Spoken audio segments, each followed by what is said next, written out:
Maybe it's been 3, maybe 5. Maybe you've stopped counting because 8 years ago sounds like a different life. Somewhere in the middle of that silence, you got tired. Not the kind of tired a good night's sleep fixes. The kind where kneeling on the floor to pray starts to feel like more strength than you actually have. So you lie down instead. Some nights you fall asleep before you even finish, and you wake up carrying this quiet, heavy guilt, like you couldn't even stay awake long enough to show God respect. And somewhere in that exhaustion, a thought showed up that you've never said out loud to anyone. Maybe this is just gone. Maybe I missed my window. Maybe some things God just lets stay broken. Here's what I want to put in front of you today, because I think you've misunderstood how this actually works. There's a pattern buried through Scripture, the same one, showing up in 5 completely different stories from 5 completely different kinds of loss. Once you see it, you're not going to be able to unsee it in your own life. God doesn't just show up afterward to comfort you about what's gone. He doesn't pat you on the shoulder and tell you to make peace with it. Scripture says he actively gives it back. He just does it in a shape you probably won't recognize at first. So stay with me, because by the end of this, I think you're going to look at your waiting season completely differently. Sign 1. Let's start with the sign most people miss completely, because it doesn't look like restoration at all. It looks like the opposite. This is when God takes you back, not around, back, to the exact place where you broke. We like to remember Peter for his faith. We forget how badly he failed first. The night Jesus was arrested, Peter stood at a small fire outside the courtyard. 3 separate times, someone looked him in the eye and asked if he knew Jesus. 3 separate times, fear won, and Peter said no. Think about the walk home after that. The rooster crowing, replaying in his head for days. And underneath it, that same voice. You had your shot and you blew it. But after the resurrection, Jesus doesn't send a message.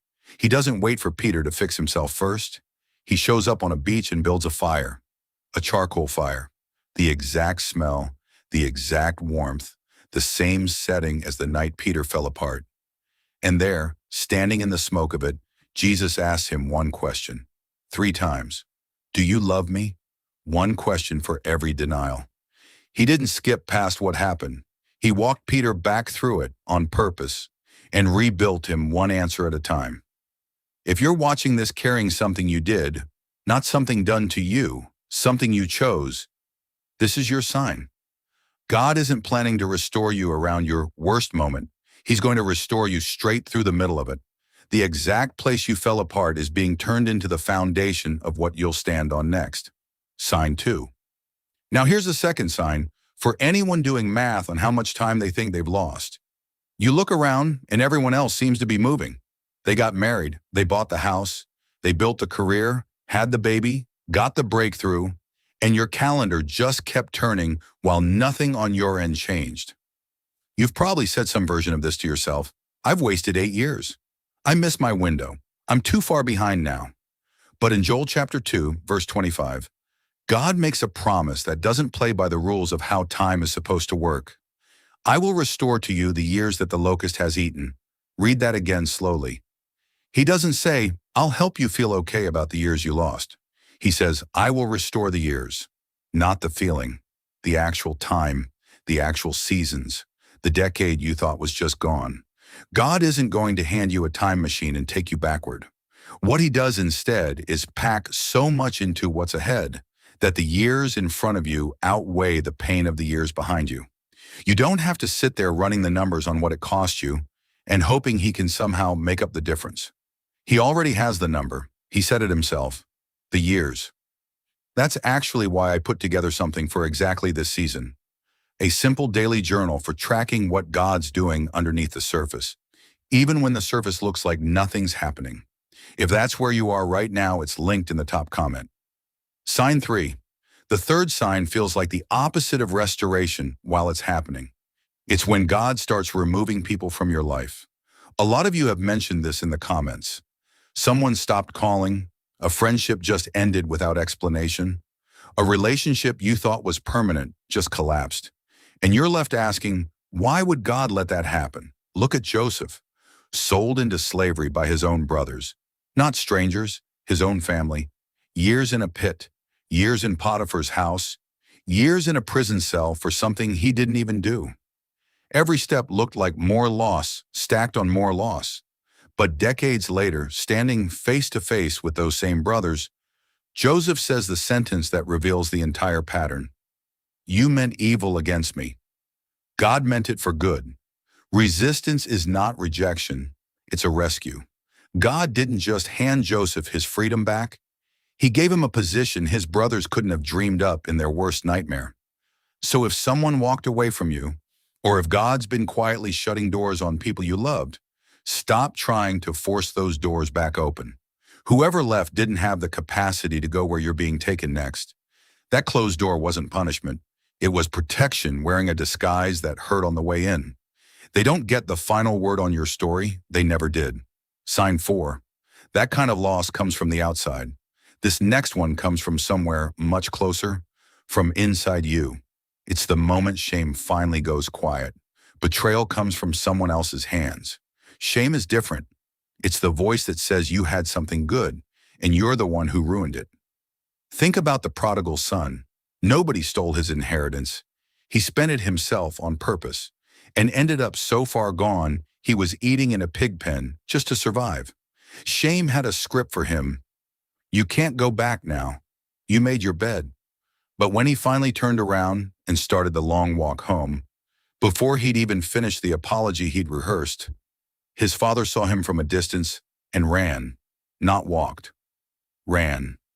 He put the ring back on his son's finger before the son had said a word. The one thing shame told that son he'd never get back, his place, his belonging, was the very first thing his father restored. No conditions attached. If you're hiding right now because you think your mistakes have disqualified you, hear this clearly. God isn't standing at the door waiting to humiliate you when you show up. He's already running toward you. The second you turn around, the restoring starts. Sign 5. We've talked about the outside things now. The failure, the years, the people, the shame. This last one is different because it's not about anything happening around you. It's about something happening inside you before anything on the outside has changed at all. Most of us have this order backwards. We tell God, open the door, and then I'll have confidence. Fix the situation, and then I'll believe you're with me. But when the angel of the Lord found Gideon, Gideon was hiding, threshing wheat inside a wine press in secret, terrified of the enemies raiding his land. The angel doesn't open with good news about the war. He looks at Gideon, hiding in a hole in the ground, and says, "The Lord is with you, mighty warrior." Gideon was still hiding when God called him that. The identity came before the victory, not after it. If you're waiting for your circumstances to shift before you'll believe something different about who you are, you've got the order backwards. God builds the person first, quietly, before anything visible ever changes, so that when the outside finally catches up, you're actually able to carry it. So what connects all 5 of these? Peter stayed close enough for Jesus to find him at that fire. Joseph stayed faithful in a cell he didn't deserve. The prodigal son got up and started walking home before he had any proof it would go well. Gideon said yes while he was still shaking. None of them had it figured out. Not one of them could see the ending from where they were standing. They just refused to leave the story before the one writing it was finished. That's the sign underneath all the other signs. If you believe he's still writing yours, even in this waiting, even after what was taken, type "He restores" in the comments right now. Let it be a declaration for you, and let it be something the next person scrolling through needs to see today. And if this found you in exactly the season you're walking through, subscribe. This channel exists for exactly this part of the story, the part where it doesn't look finished yet. God is not done with you. He's just getting to the part where you finally find out why you had to wait this long. Thank you for watching. God bless you.